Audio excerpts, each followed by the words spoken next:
कंवारी ननद। अंजलि की उम्र लगभग 30 साल हो चुकी थी। वो एक स्कूल में टीचर की जॉब करती थी।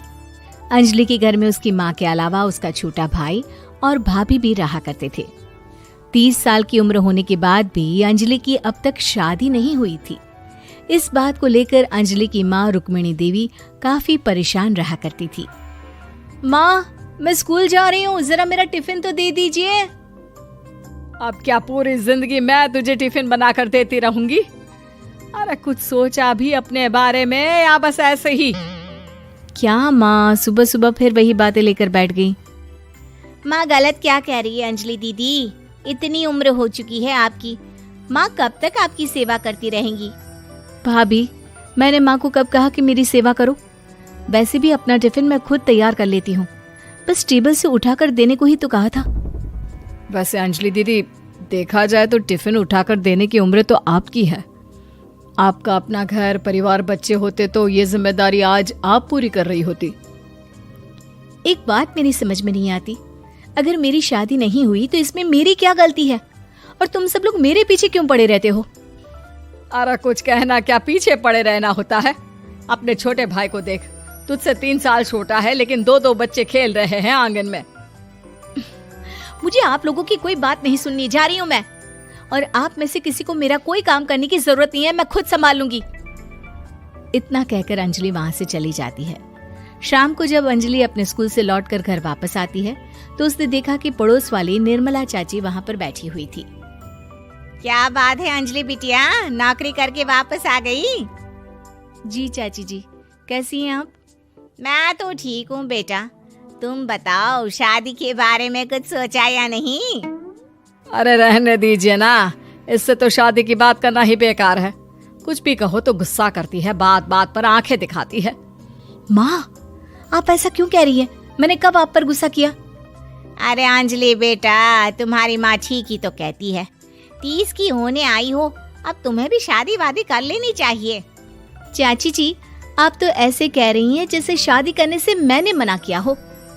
रहने दीजिए निर्मला चाची, हमारी अंजलि दीदी को अभी तक उनकी पसंद का दूल्हा नहीं मिला ना, इसीलिए वो शादी नहीं कर रही। भाभी, ऐसी कोई बात नहीं है। अरे तो फिर क्या बात है? तुम्हारी माँ ने तुम्हारे लिए इतने रिश्ते ढूंढे लेकिन तुम्हें कोई पसंद ही नहीं आता। क्या है ना चाची जी, हमारी ननद रानी नौकरी जो करती है ऐसे ही थोड़ी ना किसी को पसंद कर लेंगी।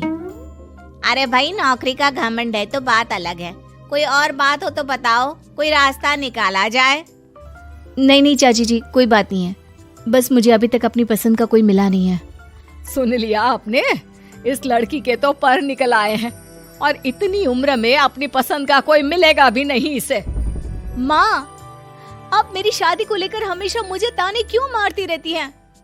अपनी माँ की बातें तो ताने लगती है। ताने हैं? बताओ, मैंने कुछ गलत कहा क्या? देखो, ये सब छोड़ो, मेरी दूर की बुआ का बेटा है, उसकी अभी शादी नहीं हुई है, उम्र होगी कोई 34-35 साल। आप कहें तो बात आगे बढ़ाऊं? अरे हाँ, क्यों नहीं, ये भी कोई पूछने की बात है। अरे जल्दी से लड़के को यहाँ बुला लो। माँ, आप मुझसे पूछे बिना मेरी शादी की बात करने जा रही हैं और मेरी उम्र 30 भी पूरी नहीं हुई है। निर्मला चाची कह रही है कि वो लड़का 35 साल का है।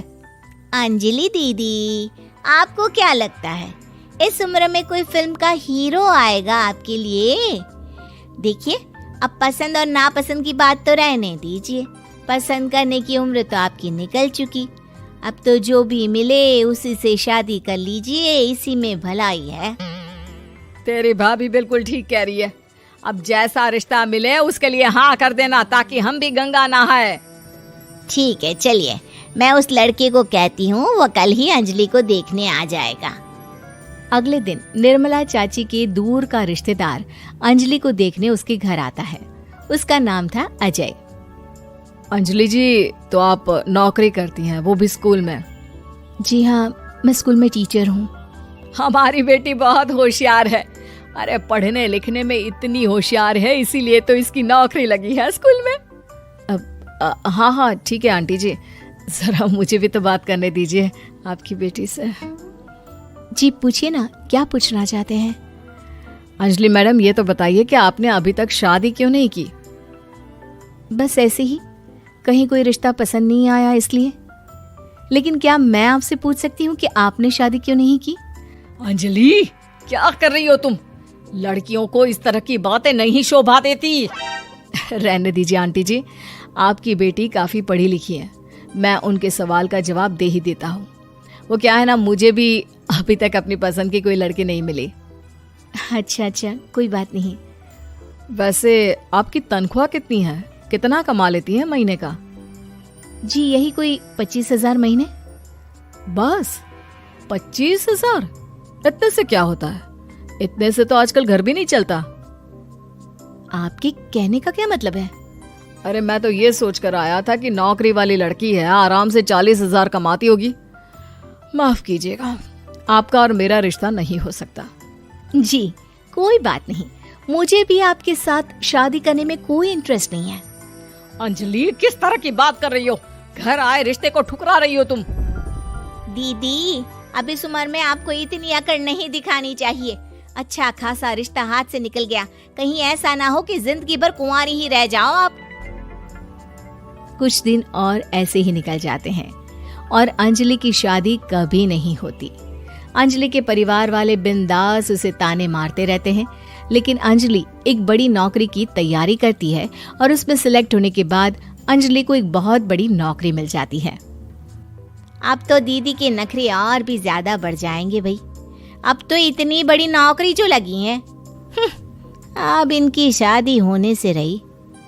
माँ, मुझे नौकरी के लिए दूसरे शहर जाना पड़ेगा। आप जानती हैं ये बहुत बड़ी जॉब है और इसमें पैसे भी बहुत ज्यादा मिलेंगे। अच्छा, कितने पैसे मिलेंगे बेटा? माँ, मुझे हर महीने 90,000 सैलरी मिलेगी। क्या? अरे वाह वाह, ये तो बहुत अच्छी बात है। लेकिन फायदा क्या? कितने भी पैसे मिले, शादी तो हुई नहीं ना तुम्हारी। अंजलि नौकरी करने के लिए दूसरे शहर में चली जाती है और जब कुछ महीनों के बाद वो वापस घर आती है तो उसे अपने पति के साथ देखकर उसके घर वाले हैरान रह जाते हैं। अरे अंजलि, तूने शादी कर ली और हमें बताया तक नहीं। और दामाद जी करते क्या है? इतनी बड़ी कार है उनकी। माँ, मैं आपको सब कुछ बताना चाहती थी, लेकिन आप सबके ताने सुनकर बहुत दुखी हो गई थी और इसलिए मैंने अपनी पसंद से शादी कर ली। मेरे पति मेरे साथ ही ऑफिस में नौकरी करते हैं और बहुत बड़े अफसर हैं। और एक बात बताऊं माँ, आज मैं बहुत खुश हूँ।